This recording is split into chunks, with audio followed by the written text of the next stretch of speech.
Cabo Verde é muitas vezes apresentado ao mundo como um refúgio de tranquilidade. Um arquipélago pacífico, abençoado pelo clima, cercado por praias deslumbrantes e pelo sorriso do seu povo. Essa imagem, amplamente vendida em campanhas turísticas, ajudou a consolidar o país como um dos destinos mais procurados da África Ocidental. Mas o que acontece quando essa imagem entra em choque com a realidade? O que acontece quando, ao invés de Morabeza, um visitante encontra a agressão? Nos últimos dias, o país foi abalado por um episódio lamentável. Um turista francês foi agredido em Tarrafal, um dos destinos mais icônicos e turísticos da ilha de Santiago. Essa agressão não é apenas um ato de violência, é uma ferida aberta na imagem internacional de Cabo Verde. É uma vergonha nacional e precisa ser tratada como tal. O turista, que provavelmente veio em busca de descanso, natureza e cultura, talvez tenha escolhido Cabo Verde porque alguém, na França ou na diáspora, falou com orgulho da nossa terra.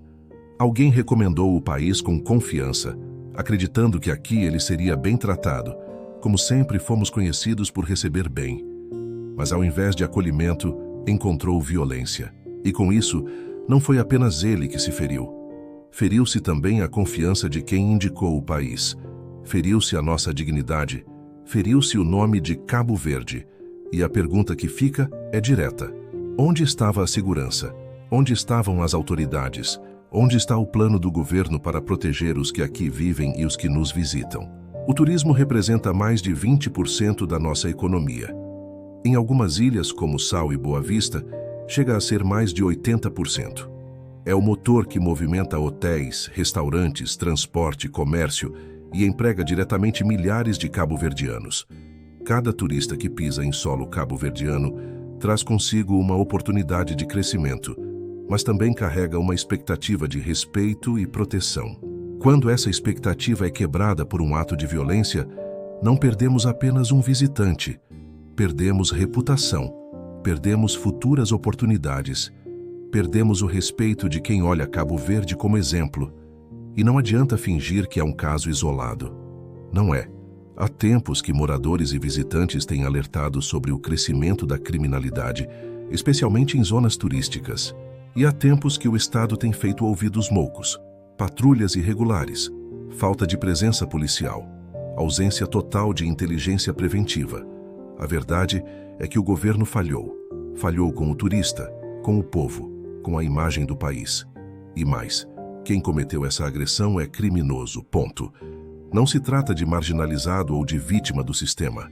É criminoso e precisa responder por isso de forma exemplar. Cabo Verde não pode continuar a tolerar a impunidade. Não pode proteger agressores enquanto abandona vítimas. Não pode mais fingir normalidade diante do caos. E se você ainda acha que esse caso não afeta tanto assim, pense de novo. Um turista agredido hoje é dezenas de turistas que cancelam amanhã. É uma empresa internacional que decide não investir. É um jornalista europeu que escreve um artigo negativo. É uma rede de televisão que mostra Cabo Verde como lugar perigoso. É a diáspora envergonhada. É a economia estagnada. Isso é grave. É vergonhoso. É triste. E é revoltante. E se isso dói em você, imagine a dor de quem indicou Cabo Verde com orgulho. Imagine a vergonha de um cabo-verdiano na França ao saber que o amigo que ele recomendou foi espancado. É uma traição, uma vergonha coletiva, uma falha estrutural. Mas não são apenas os turistas que sofrem com a falta de segurança. Imigrantes também estão vulneráveis e muitas vezes nem têm voz para denunciar. Senegaleses, guineenses, nigerianos, imigrantes de outras partes da África. Todos eles, como os turistas, fazem parte da estrutura que sustenta a economia cabo-verdiana. Eles compram, trabalham, pagam renda, contribuem e, como os turistas, merecem respeito, merecem segurança, merecem dignidade. Turistas e imigrantes são patrimônio de Cabo Verde. E se não sabemos proteger nosso patrimônio, não estamos prontos para crescer. Foi por isso que, diante desse cenário, uma voz se destacou com firmeza e verdade. A do professor e cidadão Nelson Vieira da Silva. Em uma reflexão pública, ele escreveu: Com bastante mágoa, soube hoje dessa notícia. Isso não representa o Tarrafal em que cresci, onde os valores humanos eram o cartão de apresentação de cada um de nós. Sempre fomos conhecidos por receber e tratar bem qualquer pessoa de bem, mesmo com poucos recursos. Essas palavras não são só um lamento, são um chamado à consciência. Nelson continua: vendemos o Tarrafal como paraíso e lugar de hospitalidade, mas não criamos as condições para isso. Não há infraestrutura, não há segurança, não há debate produtivo de ideias e, principalmente, falta vergonha na cara para assistir a esse tipo de situação. Ele vai mais fundo. Quais serão os próximos passos? O que os nossos dirigentes têm em mente? Qual foi a atuação da polícia para encontrar os culpados e fazê-los pagar pelo mal causado? Por que os partidos com poder de decisão ainda não se uniram para criar um plano eficaz? E faz um apelo poderoso: por favor, usemos as redes sociais para algo produtivo. Vamos ao terreno com uma campanha massiva de consciencialização. Estou disposto a colaborar de qualquer forma. Essas perguntas precisam ecoar por todo o país, porque a crise que vivemos não é só de segurança. É uma crise de valores. É uma crise de responsabilidade pública. É uma crise de visão estratégica. É uma crise moral.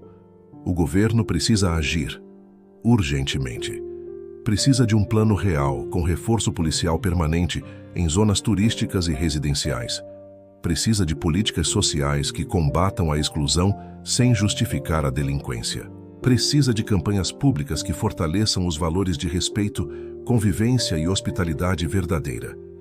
Precisa de fiscalização nos comércios, nas ruas, nos eventos. Porque um país que não protege as pessoas que nele vivem ou o visitam não está apto a crescer. E falo aqui diretamente aos criminosos: vocês não são revolucionários, vocês não são espertos, vocês são traidores da pátria. Estão destruindo o presente e sabotando o futuro. Estão envergonhando o povo, manchando a memória dos que construíram esta nação com esforço e dignidade. Falo também à juventude: não aceitem essa realidade como normal. Violência não é cultura. Banditismo não é solução. Quem veio antes de vocês com menos recursos fez mais, construiu mais, respeitou mais. E por fim, falo a todos os que ainda têm vergonha na cara: não calem diante disso. Exijam mudança. Cobrem dos governantes. Usem suas redes. Criem debate. Mobilizem os bairros. Ensinemos nossas crianças que o turista não é inimigo, que o imigrante não é ameaça, que a verdadeira riqueza de Cabo Verde está no seu povo e não nas palmeiras de cartão postal. Cabo Verde pode ser muito mais. Pode ser um país com turismo forte, sim, mas um turismo enraizado na justiça, na inclusão e no respeito mútuo. Cabo Verde pode receber milhões de pessoas por ano, desde que saiba protegê-las e valorizá-las. E se você acredita que essa mensagem precisa ser ouvida, compartilhe este vídeo. Envie para alguém que está na diáspora, para um jovem da sua rua, para um deputado que só aparece em época de campanha. Comenta aqui embaixo: o que precisa mudar em Cabo Verde? Como podemos restaurar a dignidade nacional? E lembre-se, um país não se constrói com silêncio. Constrói-se com ação, com coragem, com consciência. Inscreva-se no canal Fronteiras, ative o sininho e ajude a construir um Cabo Verde de verdade. Um Cabo Verde justo, seguro e digno para todos.